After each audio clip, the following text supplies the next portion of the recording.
Hello friends, welcome to homemakers bowl. நம்ம இன்றைக்கி பார்க்க போகிறது தக்காளி பூண்டை பயன்படுத்தி ஒரு தொக்கு ரெசிபி தான் பார்க்க போகிறோம். இது ட்ராவலுக்குலாம் எடுத்துகிட்டு போகிறதுக்கு ரொம்பவே நல்லாயிருக்கும். 2-3 நாள் நீங்கள் வெளியில் வச்சு கூட நீங்கள் யூஸ் பண்ணலாம். அதுக்கப்புறம் நீங்கள் நிறையா செஞ்சுட்டு ஃப்ரிட்ஜில் ஸ்டோர் பண்ணி நீங்கள் யூஸ் பண்ணலாம். வாங்க எப்படி செய்கிறதுன்றதை வீடியோக்குள்ளார போய் நம்ம பார்க்கலாம். இதுக்கு முதல்ல தேவையான பொருட்கள் எல்லாம் பார்த்துடலாம். நான் 1 கிலோ அளவுக்கு நாட்டு தக்காளி எடுத்திருக்கேன். இப்போதைய ப்ரீடு தக்காளி எடுத்திங்கன்னா டேஸ்ட் அந்த அளவுக்கு நல்லா இருக்காது. நாட்டு தக்காளி எடுத்துக்கோங்க. 1 டீஸ்பூன் வெந்தயம், 1 டீஸ்பூன் கடுகு எடுத்திருக்கேன். இதை நம்ம வறுத்துட்டு பொடி பண்ணிக்கணும். தாளிக்கிறதுக்கு கருவேப்பிலை, காஞ்ச மிளகாய் எடுத்திருக்கேன். அது கூடவே தாளிக்கிறதுக்கு கடுகு, பெருங்காயத்தூள், உப்பு, தனி மிளகாய்த்தூள், மஞ்சத்தூள் அதுவும் சேர்த்துக்கலாம். இப்போ 1 கிலோ தக்காளிக்கு 50 கிராம் பூண்டு எடுத்துக்கோங்க. நல்லா உரிச்சிட்டு 25 கிராமாக தனியாக எடுத்து வச்சுருக்கேன். நம்ம பாதி பாதியாக நீங்கள் அதை டிவைட் பண்ணிக்கோங்க. பாதி நம்ம தக்காளியோட வதக்கிட்டு அரைக்க போகிறோம். பாதி இடிச்சிட்டு நம்ம அந்த தொக்கில் தாளிக்க போகிறோம். சரிங்களா?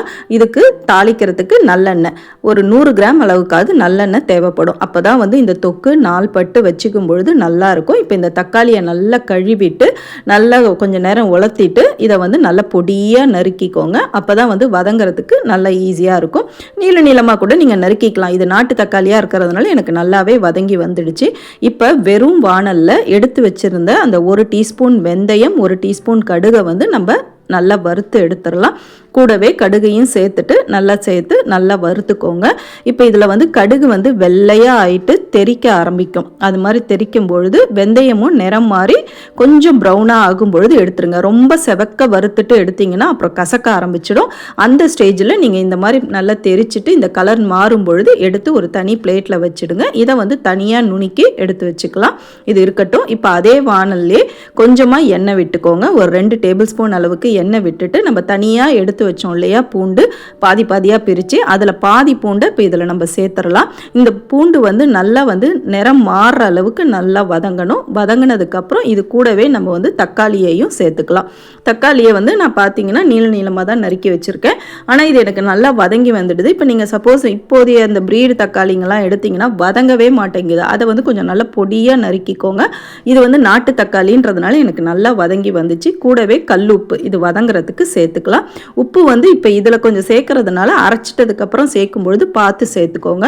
இப்போ நல்லா இது வதங்கும் பொழுது கூடவே ஒரு சின்ன நெல்லிக்காய் சைஸுக்கு புளி சேர்த்துக்கோங்க. நான் முன்னமே சொன்ன மாதிரி தான் இது நாட்டு தக்காளி நல்லா பழுத்து இருக்கவே நான் தக்காளியோட டேஸ்ட்டும் புளிப்பாக இருந்தது. அதனால் கொஞ்சமாக புளி சேர்த்துக்கிட்டேன். உங்களுக்கு தக்காளியோடைய புளிப்பு தன்மையை பொறுத்து புளி கொஞ்சம் அதிகமாகவோ குறைச்சலாவோ நீங்கள் பார்த்து சேர்த்துக்கோங்க. சேர்த்துட்டு இப்போ இதை எல்லாமே நல்லா வதங்கி வரட்டும். நல்லா வதக்குங்க. மீடியம் ஃப்ளேமில் வச்சு வதக்குங்க. இப்போ பார்த்தீங்கன்னா நல்லா மேஷ் ஆகிற அளவுக்கு குழஞ்சி வந்துடுச்சு. இந்த ஸ்டேஜில் கொஞ்சம் தண்ணி இருக்குது நமக்கு. இந்த தண்ணி கொஞ்சம் இன்னும் வத்தட்டும். இந்த மாதிரி ஆகிற வரைக்கும் வதக்கிடுங்க. நம்மளுக்கு அரைக்கிறதுக்கும் கொஞ்சம் நீர்ப்பதம் வேணும். அதனால் இந்த மாதிரி இருக்கட்டும். நல்லாவும் தக்காளியெல்லாம் நல்லா வதங்கி வந்துடுச்சு. இப்போ இதை நல்லா ஆற வச்சுட்டு மிக்ஸி ஜாரில் நல்லா மைய அரைச்சிட்டு வந்துடலாம். இப்போ இதை ஆறினதுக்கப்புறம் இதை அரைச்சிட்டு அதுக்கப்புறம் இந்த தொக்கை எப்படி தாளித்து செய்கிறதுன்றதை நம்ம பார்த்துடலாம். இப்போ பார்த்தீங்கன்னா மிக்ஸி ஜாரில் சேர்த்து நான் நல்லா இந்த மாதிரி மைய அரைச்சிட்டு வந்துட்டேன். இப்போ இது ஒரு ஓரம் இருக்கட்டும். இப்போ மீதி அந்த நல்லெண்ணெய் இருந்தது இல்லையா, அதை ஃபுல்லாக சேர்த்துக்கோங்க. எண்ணெய் அதிகமாக இருக்கேன்னு நீங்கள் பார்க்காதீங்க. இந்த மாதிரி செஞ்சு வச்சுக்கிட்டா தான் இது இந்த தொக்கு நாள்பட்டு வரும்பொழுது நல்லாவே இருக்கும் உங்களுக்கு. இப்போ 1 டேபிள் ஸ்பூன் அளவுக்கு கடுகு தாளிச்சுக்கோங்க. கூடவே பெருங்காயத்தூள், கொஞ்சமாக கருவேப்பிலை அதையும் தாளிச்சிட்டு ஒரு 3 காஞ்ச மிளகாவை கிள்ளி சேர்த்துக்கிறேன். அந்த மீதி பூண்டை இடித்து வச்சுருக்கேன், அதையும் நான் இதில் சேர்த்துக்கிட்டேன். இப்போ இது எல்லாத்தையும் நல்லா வதக்கி விடுங்க.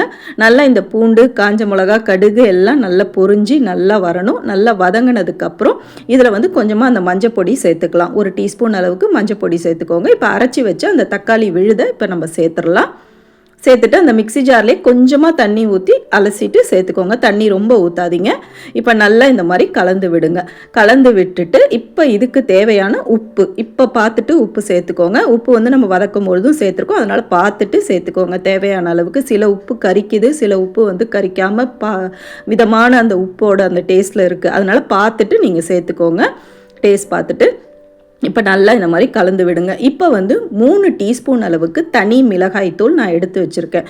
தூளோட காரத்தை பொறுத்து நீங்கள் சேர்த்துக்கலாம். காரம் எப்படி நீங்கள் சேர்த்தாலுமே மறுநாள் பார்க்கும்பொழுது தொக்கில் அந்த புளிப்பில் இறங்கி காரம் கொஞ்சம் கம்மியாக நமக்கு தெரியும். அதனால் நீங்கள் கொஞ்சம் காரம் அதிகமாகவே சேர்த்திங்கன்னா இந்த புளிப்பு தன்மையில் அது நல்லா பேலன்ஸ் ஆகி நம்மளுக்கு மறுநாள் சாப்பிடும்பொழுது நல்லாயிருக்கும். எடுத்தோடனே பார்த்தீங்கன்னா காரமாக தான் இருக்கும். அதனால் பார்த்துட்டு உங்கள் காரத்துக்கு தகுந்த மாதிரி கூட நீங்கள் டேஸ்ட் பார்த்துட்டு சேர்த்துக்கலாம். இப்போ இது நல்லா வந்து வதங்கி வரட்டும். நல்லா வந்து நம்ம மூடி போட்டு வதக்கி விட்டிங்கன்னா அது அப்படியே நல்லா எண்ணெய் பிரிஞ்சு இந்த மாதிரி வந்துருக்கும். இப்போ இதிலே நம்ம நிறுத்திடக்கூடாது. இப்போ இன்னும் இது வந்து சுருண்டு நிறம் மாறி வரும். அந்த ஸ்டேஜ் வரைக்கும் நம்ம வச்சுருக்கணும். இப்போ அந்த பொடிச்சு வச்ச வெந்தயம் கடுகு பொடியை இப்போ சேர்த்துருங்க. சேர்த்துட்டு இதுக்கப்புறம் நீங்கள் மூடி போட தேவையில்லை. எண்ணெய் பிரிஞ்சு வந்ததுக்கப்புறம் தெறிக்க ஆரம்பிக்காது. இப்போ நல்லா இந்த மாதிரி 2 நிமிஷம் வதக்கி விட்டிங்கன்னா இந்த மாதிரி நிறம் மாறி சூப்பரான தக்காளி பூண்டு தொக்கு சூப்பராக ரெடி ஆகிடும். இப்போ இதை வந்து நீங்கள் நல்லா ஆட்டினதுக்கப்புறம் ஒரு கண்ணாடி பாட்டிலையோ இல்லை ஒரு பீங்கான் இதுலையோ நீங்கள் எடுத்து வச்சிங்கன்னா நல்லா வந்து 1 மாதத்துக்கு ஃப்ரிட்ஜில் வச்சு நீங்கள் யூஸ் பண்ணலாம். வெளியில் வைக்கணுன்னா கொஞ்சமாக செஞ்சிங்கன்னா ஒரு 3-4 நாள் நல்லாவே ஈரம் படாத ஸ்பூன் போட்டிங்கன்னா சூப்பராக இருக்கும். கண்டிப்பாக இதை ஒரு ட்ரை பண்ணிவிட்டு எப்படி வந்ததுன்னு ஃபீட்பேக்கில் சொல்லுங்கள். அடுத்த ரெசிப்பியில் சீக்கிரமே சந்திப்போம். தேங்க்யூ.